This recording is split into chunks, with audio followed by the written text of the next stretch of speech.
कहानी लाचार। अमित की आंखों के सामने उसकी बेबस माँ का चेहरा बार बार घूम रहा था। माँ के द्वारा कही गई बातें उसकी आत्मा को कचोट रही थी। वृद्धाश्रम जाते समय माँ की किए गए करुणा भरे शब्द अभी भी उसके कानों में गूंज रहे थे। मुझे अकेले का पेट इतना पहाड़ हो गया बेटा, जो मुझे वृद्धाश्रम छोड़ने जा रहे हो। एक नौकरानी रख सकते हो पर एक लाचार माँ को नहीं रख सकते। हाँ हाँ हाँ, नहीं रख सकती। नौकरानी तो मेरा आधा काम कर देती है और आप तो काम और बढ़ा देती है। मुझे ये फालतू के माथा पच्ची नहीं चाहिए।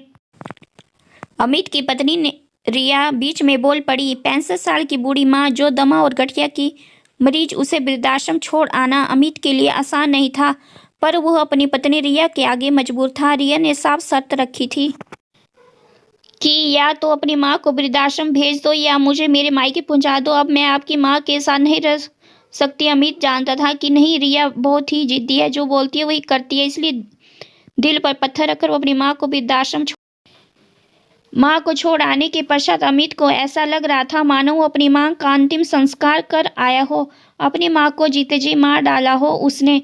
दिल पर भारी सा बोझ लेकर जीने लगा अमित।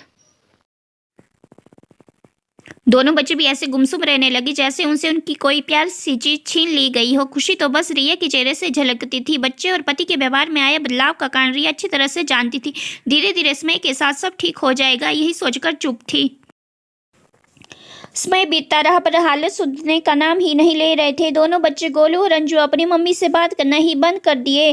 पहले वे हर बात अपनी मम्मी से कहते, बात पापा को बताने लगे। अमित भी दफ्तर से आकर शाम को कहीं बाहर निकल जाता। घर का जहरीला वातावरण रिया से बर्दाश्त नहीं हो पाया। विवश होकर पूछ बैठी, माँ जी घर से क्या गई? घर में मातम ही छा गए। तुम तो खुश हो ना, दूसरों से तुम्हें क्या लेना देना? अमित ने तीखा प्रहार किया। रिया कुछ नहीं बोली। बात को आगे बढ़ाना उसने उचित नहीं समझा। बुढ़िया को गए हुए 6 महीने से ऊपर हो गए, फिर भी अब तक कोई नहीं भूल पाया उसे। रिया अपने आप में बड़बड़ाकर अपने पति या बच्चों के लिए बेरुखी से अंदर ही अंदर टूट चुकी थी। घर में पहले जैसी हंसी खुशी कैसे लाए, वो इसी चिंता में थी कि फोन की घंटी बजी। रिया ने फोन उठाया। हेलो हेलो, मैं तुम्हारी माँ बोल रही हूँ। बेटी, दोनों बहुओं ने मेरा जीना हराम करके रखा। इतना लड़ती है मुझसे कि पूछो ही मत। मैं सोच रही हूँ कि कुछ दिनों के लिए तुम्हारे ही घर आ जाऊं, थोड़ी शांति से रह लूंगी। बात तो तुम्हारी सही है माँ, पर क्या? दरअसल बात यही है कि मैंने अपनी सास को कुछ दिनों पहले वृद्धाश्रम भेज दिया है, जिसके कारण मेरे पति और मेरे बच्चे मुझसे बहुत नाराज है। ऐसे में तुम आकर यहाँ रहोगी तो अमित का गुस्सा और बढ़ उठेगा। रिया डरते डरते बोली, तुमने ये क्या किया बेटी? मैंने तुम्हें ऐसी शिक्षा नहीं दी थी। अरे तुमसे अच्छी तो मेरी दोनों बहुएं हैं, जो मुझसे लड़ती झगड़ती हैं पर मुझे घर से निकालने की कभी नहीं सोचती। लड़ाई झगड़े किस घर में नहीं होते हैं, इंसान को इस हद तक नहीं गिरना चाहिए। मुझे तो तुम्हें अपनी बेटी कहने में शर्म आ रही है।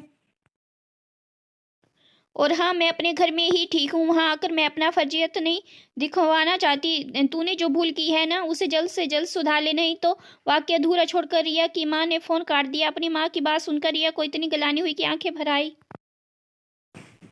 बहुत देर तक वह सिसकती रही और अपने आप को कोसती रही। फिर उठी, चेहरा धोया, बाल बनाए और पर्स लटका कर बिना किसी को कहे बाहर निकल गई। अमित भी गुस्से से बाहर निकल गया। शाम को जब अमित लौटा तो माहौल कुछ बदला बदला सा लग रहा था।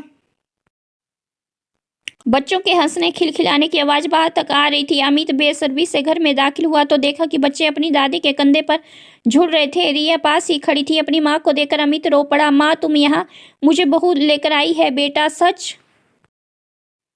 मुझे माफ कर दीजिए, मैं स्वार्थमंद हो गई हूँ थी। रिया पश्चाताप भरे स्वर में बीच में बोल पड़ी। पर अचानक यही परिवर्तन। अमित आश्चर्य से पूछा, मेरी माँ की फटकार ने मुझे सही रास्ते पर लाकर खड़ा कर दिया। सुबह माँ का ही फोन आया था।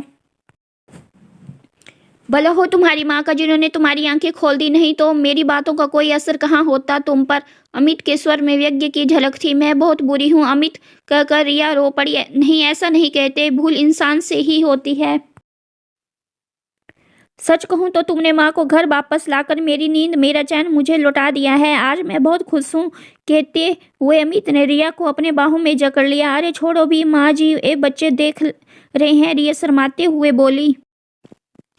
अमित लज्जित होते हुए रिया को अपने आप से अलग किया और फिर पूरा घर तो ठाकों से गूंज उठा।